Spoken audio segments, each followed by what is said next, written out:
5, 4, 3, 2, 1. What's going on, people? This is No Labels Podcast. I am your host, Willie G. We got Miss Audrey in the building. Hey y'all, We got the Queen in the building. And we are here Keandra the on this Queen. and we are here on this good Sunday. It's personal. We're gonna It's slow it down. personal. All right. Get the juices flowing. Okay. How you doing? Miss I'm Audrey? good, and I want to reiterate the fact that I never know what we're talking about until I get in the seat, and I just think that's cool. I It takes understand. trust and prayer. Yeah, it do. Really, what we? It do. I never know what the icebreaker. Definitely never know what the icebreaker. I mean, there is preparation. We pray. And like in our own lives, and we pay attention and things like that, and we stay in tune. But we don't be like, "Hey, this is what we talking about." Go. It really is. It really is a natural flow, and I think people should appreciate that. I appreciate it. I appreciate you. I appreciate my wife over there, the producer. Yes, Keandra the Queen. Always supporting me. It's a Absolutely. blessing.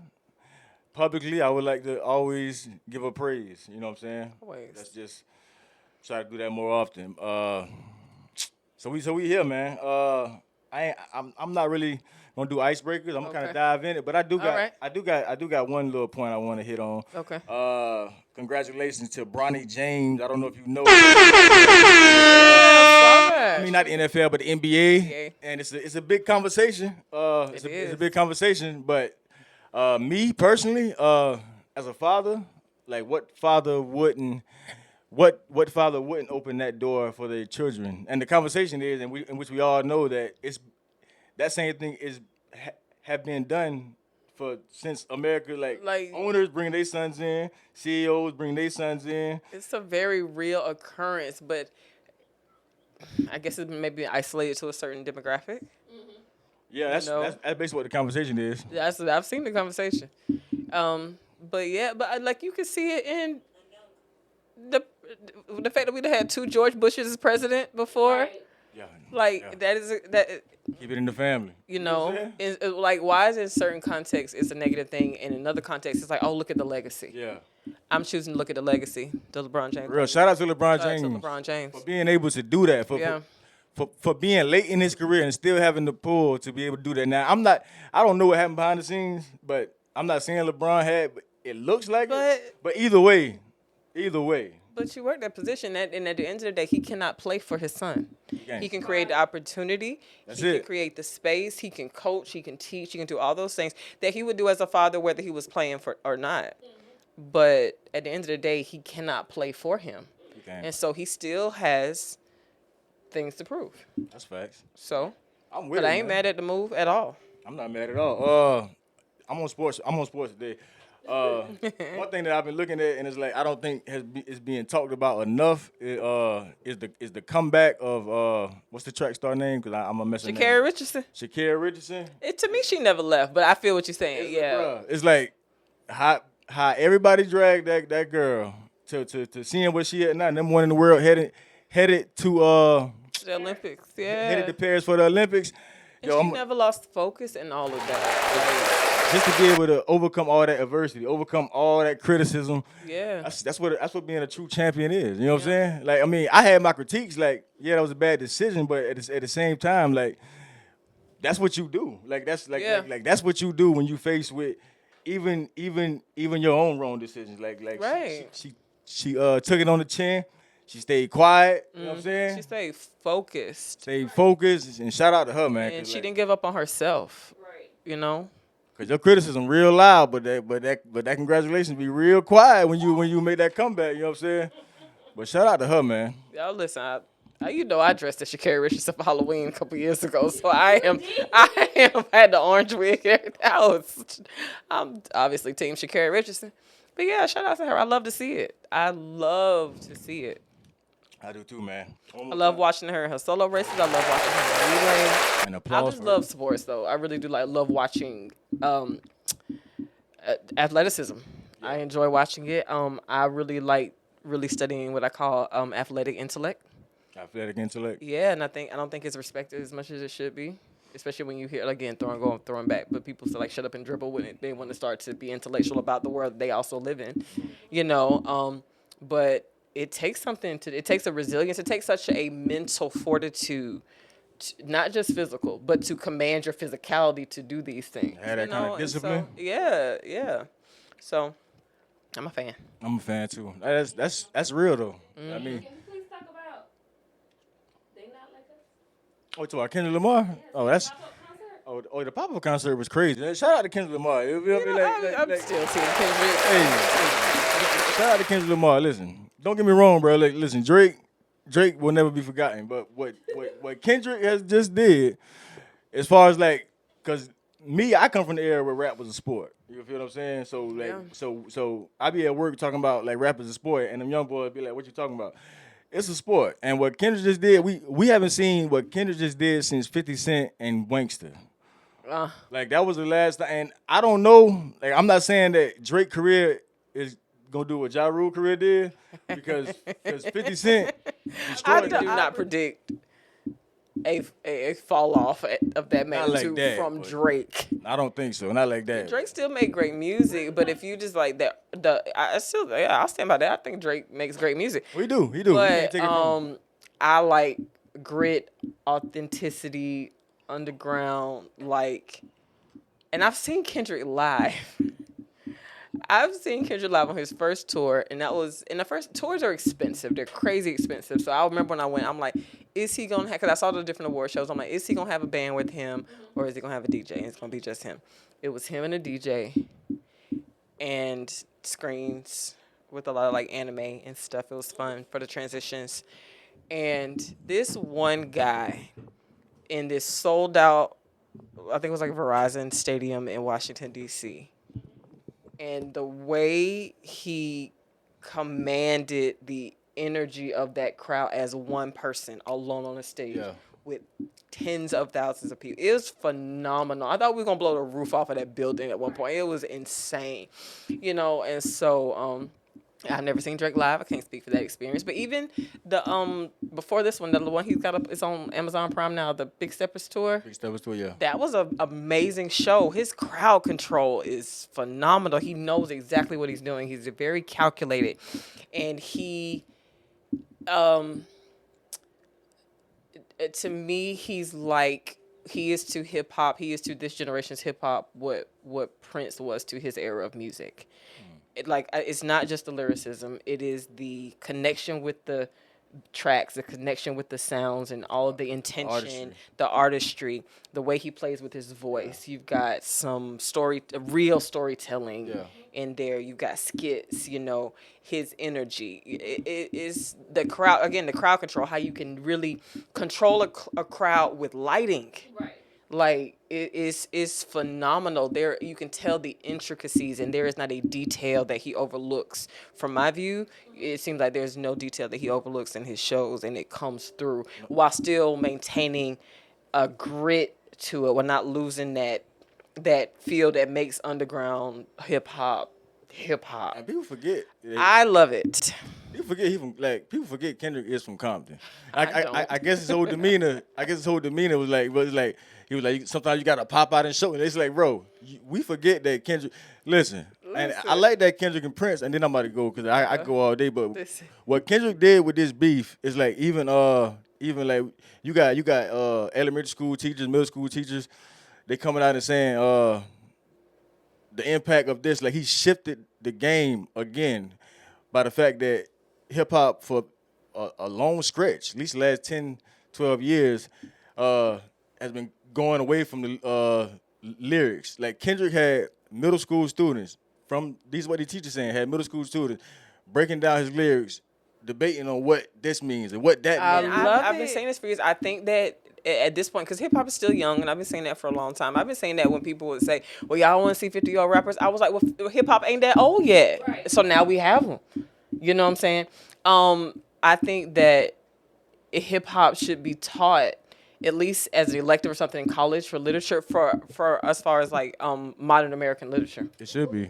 I'm like, you can, and even just if you want to teach it in elementary and middle schools as far as parts of speech, you want to talk about metaphor and simile, you got to bring in Wayne and like Nicki Minaj. We'll talk about the art of storytelling. You want to bring in Andre 3000, Common.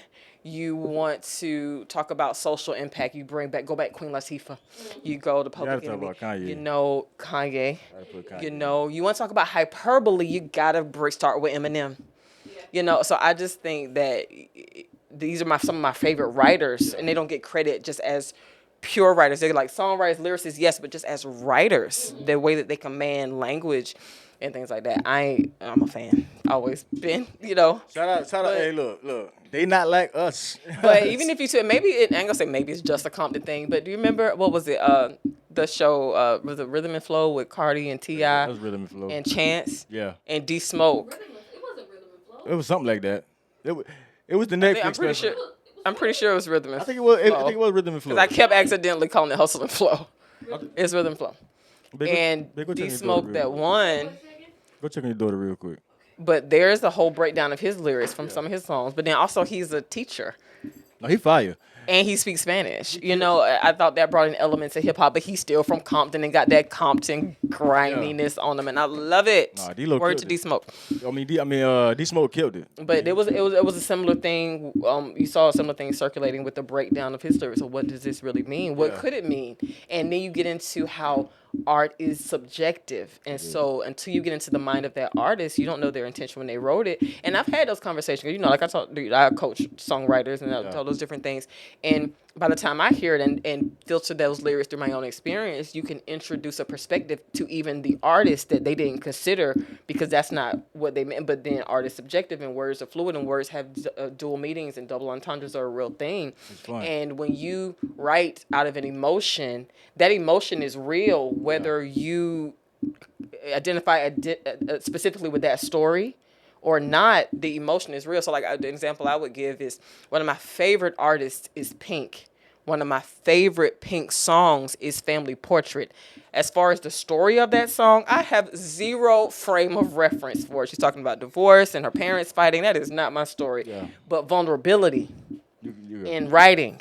You can feel it. Yes. You can feel it, yeah. And if I ever need to be like, how do I, like, this thing is hard for me to write. How we talking about it is, but this is such a personal thing that I want to write about. How do I creatively share this personal thing and be as vulnerable as I need to be? I can go to Pink and her lyrics.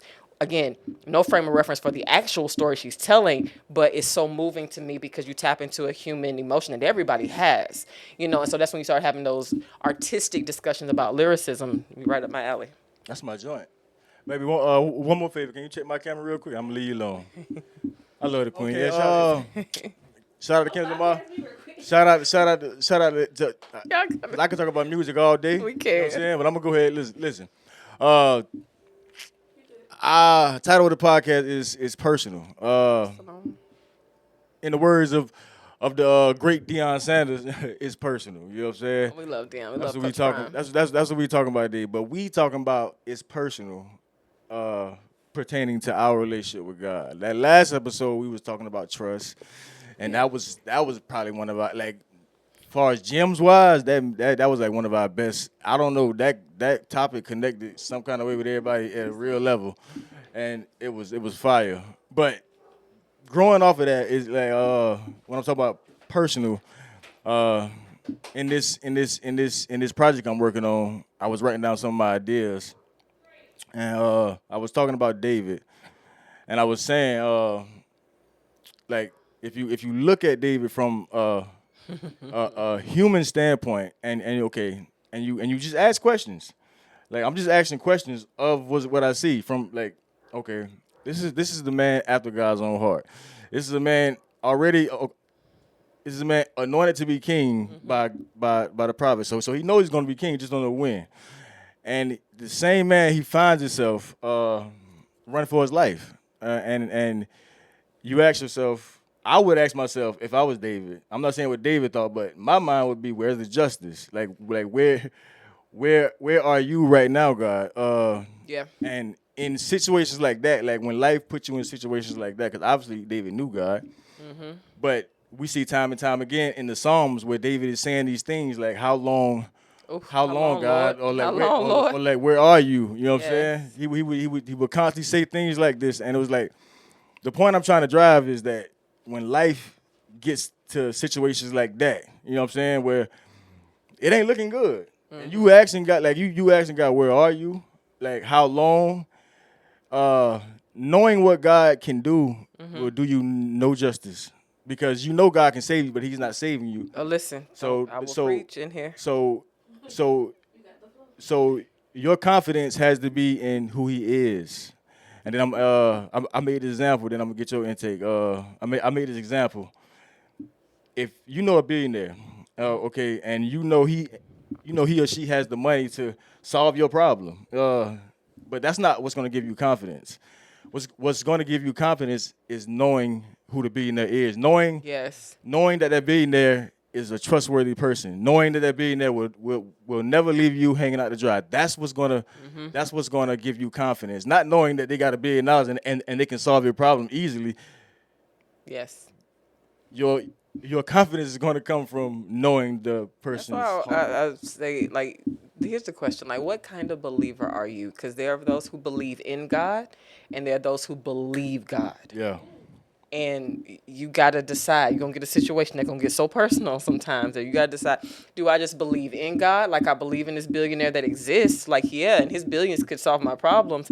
But what reason do I have to believe that he's going to do it for me? Believing in a thing is not the same as believing a thing. Believing someone or something indicates an intimacy of relationship. Yeah. You know, and so I remember teaching a lesson in Sunday school once that was talking about why it's so important that when you're teaching people about God, the very first thing that really you should teach people is that God loves them. Not that he's a provider, but he is. Not that he's healer, but he is. Not that he's peace, he is. But if you learn all of these things about God before you learn that he loves you, and then you don't see these things, you'll start to doubt, like, yeah, he can do it, but will he do it for me personally? Yeah. You know? Right. You know? And I remember I was back and forth between, like, when they were, Moses had already delivered people, and they was in the wilderness in that Kadesh, in that middle place, and then, like, he already been delivered from Egypt, and they get to a place where, like, God must hate us. Like, what? Like, I've done all these things. You're not to the promised land yet, but you landed on God must hate us. Yeah, after you've seen, you know he can do these things. So what is making you doubt? And I was talking about a different, like, process and method. Sometimes the method that God chooses to do whatever he does for us can really start to be like, God, how do you feel about me personally? Because what is happening? And then I went over to, like, John 11, where Jesus raises Lazarus from the dead. Yeah. And you got all these onlookers. And he goes, and by the time Jesus showed up, like, he got the word, but by the time he showed up, it's 4 days later. So folks got an attitude. I would have had an attitude. Right. Like, if you had called when I first called, my brother would be dead right now, you know. And that's just the truth of human emotion. That's real, like, yeah. Now, that's real. It's like, oh, where is he? Like, if you had to come when we called you, because he wasn't there when we called you. Right. But you decided to stay where you were for 2 more days before you came, you know. Late, and so then you get there, and it's like, right. And then he's like, okay, show me where he's laying. And they're like, he been laying here for days. He smelled like death. And so you got all these onlookers. And then, you know, Jesus wept, John 11:35, famous scripture, 2 words, Jesus wept. And you get these 2 different perspectives. Mm-hmm. And you got some people like, oh my God, see how he loved him. Mm-hmm. And you got some people like, well, if he loved him so much, then why he didn't keep him from dying? Right. Like he done open blind eyes, he done heal sick people, he done fed thousands. So this ain't about his ability. Right. So you sure he loves you? Yeah. So it becomes very personal. It has to become like personal. And if you doubt that God loves you, and you still learn that he can provide for you, mm-hmm.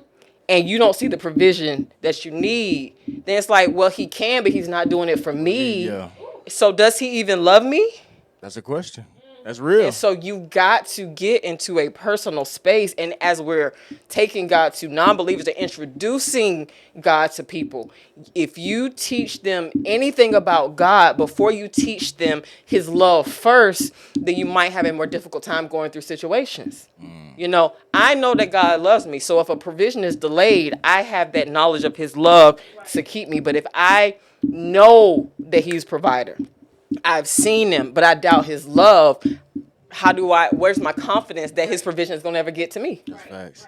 And it's so like, it's got to get personal. And it's like, it got to. I like that. That was profound.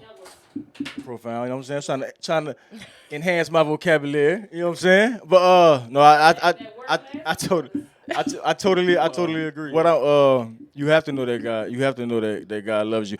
And why I'm so big on this, it has to be personal. Because even building off last episode, when I was like, some people, a lot of us only know God through third person, and it's like that can become dangerous. Yes. That can become dangerous. Like I said, it's not a shot at the pastor. But people do end up idolizing him, Yes. and it's like, at some point, it's like, okay, if all you know God is how the preacher say he is, how your mama say he is, and then God shows up in a way that's totally opposite of what they saying.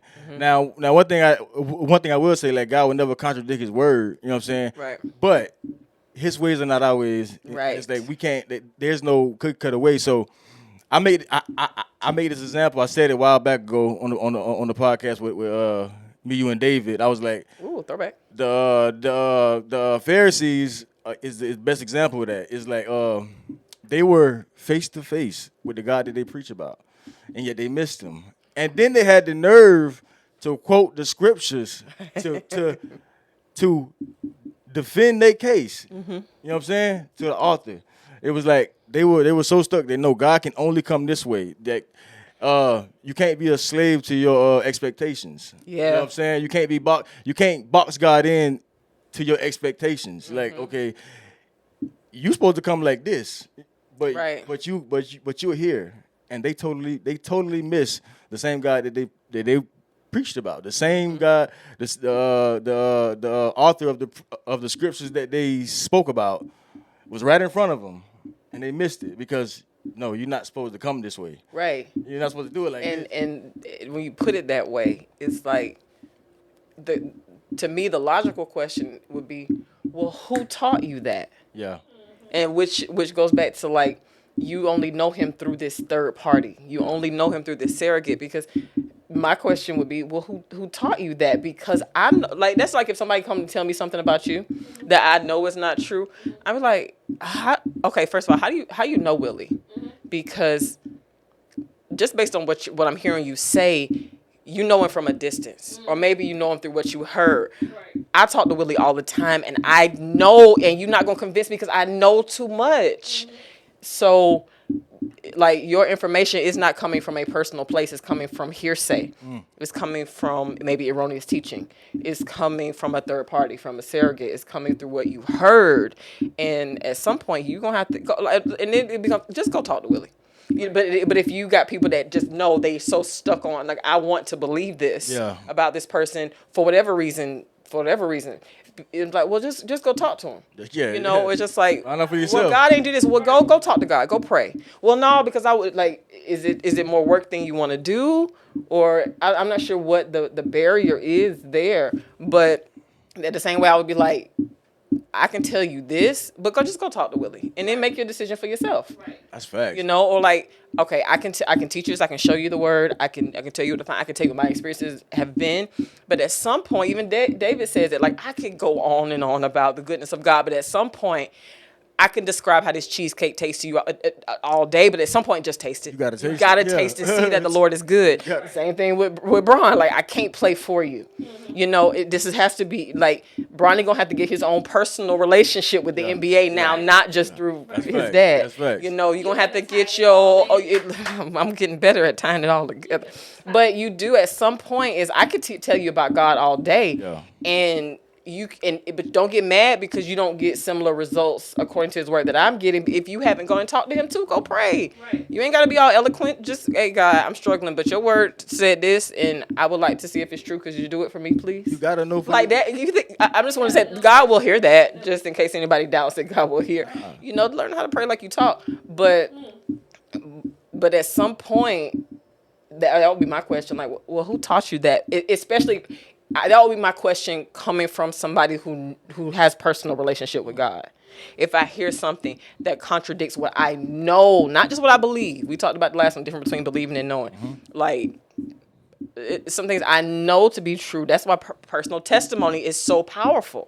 Like, this actually happened in my life, and you can choose to believe it or not, but you cannot take away my personal experience. This happened in accordance to what God said, and I chose to believe it. So, like, you can be mad, you cannot, whatever your choices, but you also have the choice to believe and try it for yourself. You have the choice to go get your own relationship. Go talk to God for yourself. Yeah. And if you want to believe that much based on the third party, and he's available to you, why not? Right. Do you really believe, or do you really just kind of stopping that glory at your pastor or at your grandma? And I agree. I totally I totally agree with that. What was I about to say? Because you was on it, and then I had okay, God calls himself Father, and we know that no word is there's no word in the Bible that is there by accident. You know what I'm saying? Right. It's there for a reason. Okay, it's like but he's our Father, and then we're fathers as men, or like we have fathers. You know what I'm saying? And there's a Bible scripture that say if you being evil know how to give your sons good gifts, and what more, and the whole basis of, okay, you know what it is to be a father. Yeah. And this is just my perspective.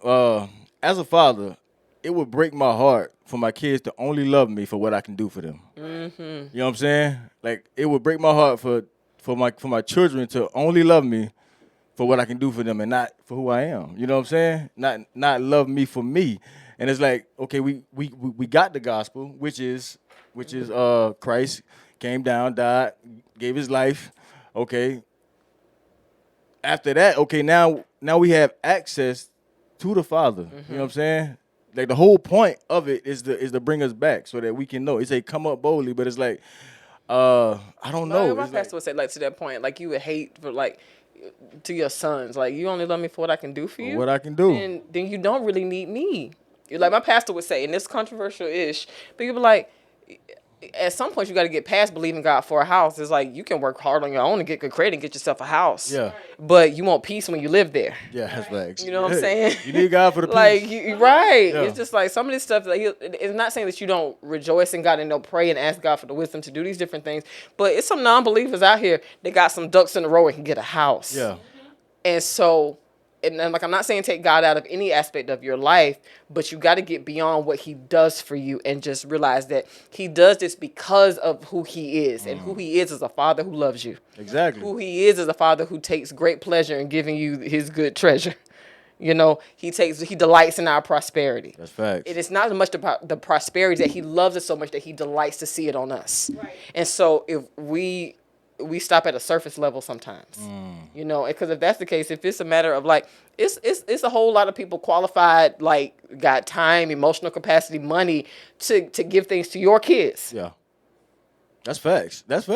If that's all it is, then go take your chances in the wild. You'll find somebody, but like, no, I love you because you are my image. Yeah. You came from me. You were born out of love. All of these different things. And so, like, you can go out there and get food. You can go out there and find shelter. But this love that I have for you, your sons ain't going to get that from nobody but you. Right. That's fact. And that's how God sees us. It's just like, you could find these other counterfeit versions of what I have to offer you, but there is no love like I have for you. It's rare. And it's like, But it's so, as rare as it is, like, in the earth, it's so available to anybody that will receive it from God. But I think you true. It's available, but it's like, it's almost as if we've been blinded to not realize that the prize is him. You know what I'm saying? Not anything else. Like not any kind of success. Like, the prize is knowing God. Like, once you know him, you know everything. But I was gonna say, even you walking in your purpose, you walking in whatever it was you created to do. The only way that you don't become a carbon copy is that you know God. You know what I'm saying? It's through that relationship. It's through that intimacy. You know what I'm saying? Because everybody's different. Like, you got prophets in the Bible who married prostitutes, bought them back. Like, why? That don't make sense to the outside world. But if he not in a relationship with God, then we never see that. Like, it's all kind of strange things that we see. It's all kind of unique things. Like, okay, God crafted you for a unique way, and unless you conversating with him personally, then most likely you're gonna be a carbon copy of something you've seen. That's why I always say, I'm always talking about consult your creator. Yeah. So you can feel your differences when you walk into rooms, when you do things, when you're conforming to a crowd, you can feel it, and that is like an inner turmoil. And if you believe that you have a creator, then believe that you got access to ask him, okay, this is different about me. I acknowledge it.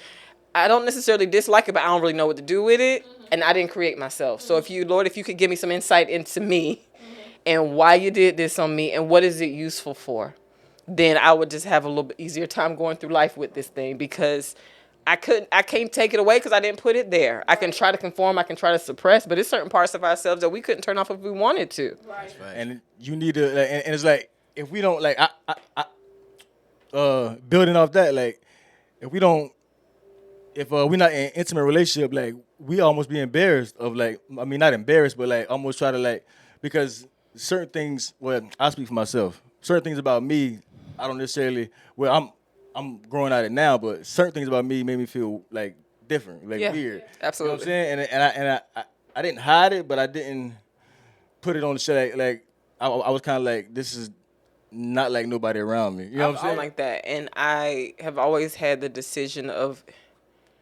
that's when I think I kind of just surrendered to, like, I couldn't all the way turn this off if I wanted to, some of the differences. Yeah.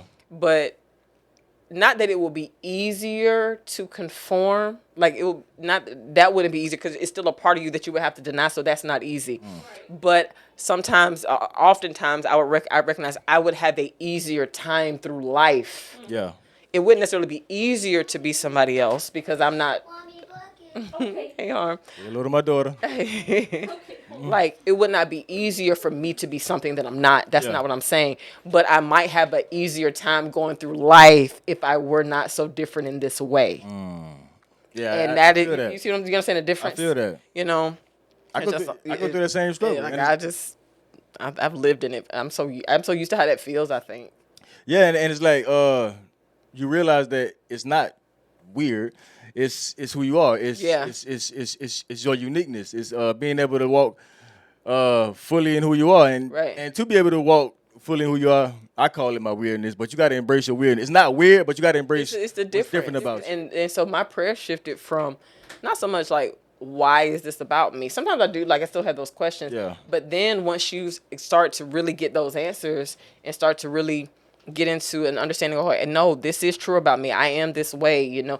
And I like it, and I recognize that it's different. I recognize that it's quirky in certain spaces. I recognize that I'm going to look like a sore thumb in certain spaces, and I'm okay with all of that. So now my prayer is, Lord, where does this fit? Yeah. I need to find where I fit. Where do I fit in my friendship groups? Where do I fit in my career? What is the best use of me? Because this is who I am, and you did it on purpose. That's facts. And my best life is wherever this is most useful. Yes. So where do I fit with this? Because if you try to force yourself into a place that don't fit, and God is not repentant about you. He's not going to change his mind about what he called you to do. And so if you ever been to a situation where you try to force yourself to, and like, it's almost like the situation will spit you out. Yeah. That's right. I just was saying that. It's like you don't fit here. The situation will reject you. And it's not that you're being rejected. God is like, no, I called you to something different. And so then it's like, okay, I recognize that. Where is this something different that you called me to? Where does this, like, I know I'm supposed to do this. I know I am this. I'm supposed to do this. Where does this fit? What needs who I am? That's what situation needs who I am? Right. What problem needs the solution that I am? What atmosphere needs who I am to bring it into alignment to what it's supposed to be? That's and so then it's about finding your fit. You tried. Mm-hmm. And that is absolutely true. You know what I'm saying? Let me go ahead and let me go ahead and dang on. Yeah. Somebody said the situation spat me out. All right, definitely save this life. Yes, that will save this life. Absolutely. And just to build on even what you said to spit you out, I think y'all done been spit out some situations. Y'all done been spit out some relationships, and we can go. Y'all don't want to go there. No, everybody done spit out. Everybody done been spit out some. Bruh, listen. Relationships that we just knew we wanted to make it work. God is like, let me save her from herself. Get out. Because sometimes God got to move you from a good thing to get you what you know what I'm saying. Yes. What you're supposed to. But even what you're saying like conforming. Outside of people who have actual chemical issues, I think that's one of the root issues for depression. When you compress yourself. I mean, compress may not be the right word, but when you don't walk in who you are, when you lessen yourself to fit in. I think that's exactly it. Like the compression is a really good word. Yeah. So like, if just imagine anything that you're trying to fit into a space it doesn't fit, you're gonna put some pressure on one side and like trying to force it. And it's all of this, and it is like depression is what like the emotional part of it, but you're compressing a part of yourself. You're muting a part of yourself and trying to, or even to the point of if you're desperate enough, you'll start to cut parts of yourself away to make it small enough where like you weren't designed to be that small. You're willing to shave these parts off of yourself to fit into this space that even when now, and here's the thing, maybe you shaved off and cut off and did some like self-harm to make yourself fit into a space that you weren't supposed to. Guess what happens? When you, even in that space that you done made yourself small to fit into, because God will meet you wherever you are. Right. And he'll get into that space with you and you will heal. And when you heal, the first thing you're going to do is outgrow that space because you're going to start to grow those things back that you shaved off to fit. Yeah, and it's going to go back to like we can be delayed in some stuff because you're trying to force some things that don't fit. Because when you get healed, you're going to be right back into as big as you are before you made yourself smaller. Right. Because that's who you're supposed to be and bigger. It's a painful thing, and it's confusing, especially when at your core you know who you are, but you got people who you love and respect saying that's not how it should go. Right. That's not how it should go. And it's like, I like, okay, you know what I'm saying? I respect you, you know what I'm saying, as a person. But, and like, I hear you, but it's like, and then it's this fight. Like, okay, I hear you, and it sounds right. It sounds right, but this is who I am. You feel what I'm saying? But that's where you have to have your own personal relationship where you know what God said to you, and he may have only said it to you, and that's where the faith comes in. But that's where it can really be dangerous because you may get someone who is a wonderful person. Maybe they're a pastor, maybe they're a parent, maybe they're a best friend, and they believe God, but they just didn't hear what he told you. That's facts. And so then if you don't have that personal relationship with God, but you have this deep personal relationship with this person, that person could, in logic and good faith, talk you out of what God is trying to tell you, but your personal relationship with him and his voice and his word isn't strong enough for you to continue in what he said to you. And that's where it's so critical to have the personal relationship. You fact. I just like Jesus and Peter. Peter was like, you know, Peter is my favorite. Peter was like, Lord, I'm not gonna let you die. And like from a human perspective, that sounds like a rider. Yeah. Like, bro, I got you. Yeah. But if Jesus wasn't tapped in to his unique relationship, then he'd have been like, I appreciate you. But he was like, no, say you get behind me. And Peter looking crazy, like, no, like the devil was hiding in Peter's good intentions. Listen, you feel what I'm saying? Come on, I'm a preacher. All my words, I didn't preach before. But that thing, the devil will hide behind familiar faces. Yeah. And so you got to know what you're dealing with. So Peter, like Jesus looked right in Peter's face and said, get thee behind me, Satan. So you got to know, but the devil has counterfeits for everything that we have. So like the analogy I just made about cutting yourself away, God has a cutaway process too. It's called pruning. Yeah. And he says, if you start to bear fruit, guess what you do? I'm going to cut you back so you can produce more fruit. That pain, a little bit of pain. But the counterfeit version of that is, I want this thing to be fruitful in an environment that's hostile to who I am. Right. So I'm going to start cutting myself away to fit in this place. That's the death version of the life version of what God has to offer us. You know, and so you got to get in tune with what is God saying and know it so well that you know the live version of it when the devil presents that to you as well. And with me personally, like this is my personal. I ain't gonna put it on everybody. But as far as like knowing God, it was like I didn't truly get to a place of knowing God until I doubted him. And it was like one of them things was like you don't like, for some people they may like, for you maybe you believe when you first heard, and like I don't know, or it's somebody else, but for some of us it's like we gotta, okay, you say this thing, but now let me put this thing to the test. You know what I'm saying? Like, okay, I don't know. Like, I hear you can do all this. I hear you can heal. I hear you this. I hear you that. I'm not fully convinced right now. You know what I'm saying? But I'm gonna I kind of doubt it, honestly. I kind of doubt it because I've never experienced it. So why wouldn't I doubt it? You know what I'm saying? Like, I'm supposed to take everybody face value. That's why it has to be personal. Like, I'm hearing what he can do. I'm hearing all that, but I'm like, I doubt it because I haven't experienced it yet. So it's like, okay, I had to put my doubts to the test. I'm like, Lord, if you real, then let me find out. Yeah. I'm not going to nobody else for this situation. I'm not going, Lord, I'm waiting on you. Now, I'm throwing it out there. Like, okay, let me put this doubt to the test. Mm-hmm. Let me trust you. You know what I'm saying? Let me let it go. You know what I'm saying? And like, you gotta look. You gotta have the courage to. Like we said last podcast, you got to be able to face whatever true. And it's like, Lord, at that moment, what was true is that, Lord, I don't like, it's almost like when dude was like, Lord, I believe, but help my unbelief. Yes. And it was like, yeah, I believe, but I haven't experienced it myself. You know what I'm saying? So like, and it's like, I'm hurting right now, and I still haven't experienced. So, but now I'm like, okay, God, I'm putting it to the test. It's like, one person said, it's like, Miles Monroe said it. And like I said, it's not everybody's truth, but he said it. He said, you don't truly believe a thing until you have doubted. Yeah. Yes. And I tend to categorize, like, as you're moving through with God, I tend to put like doubt and fear in that same category. It's like, just because I doubt doesn't mean I can't still exercise faith. Just because I'm afraid doesn't mean that I can't still exercise faith. Once I decided fear is not enough to stop me, if you can decide that doubt is not enough to stop me from taking an action, God is still so pleased with our faith. And you can, it's just like, simplest example I can give. How many times have you gone to work even when you didn't feel like it? Come on, adult people. Every day. Every day. You don't necessarily have to feel a thing to act on whatever little tiny mustard seed level of belief that you have. Yeah.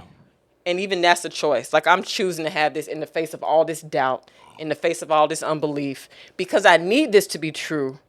And I still got doubt right here and fear right here. I'm still going to take this step that's aligned with what you say, God. So I'm going to take a step. That step is called faith. And those steps are ordered by the Lord.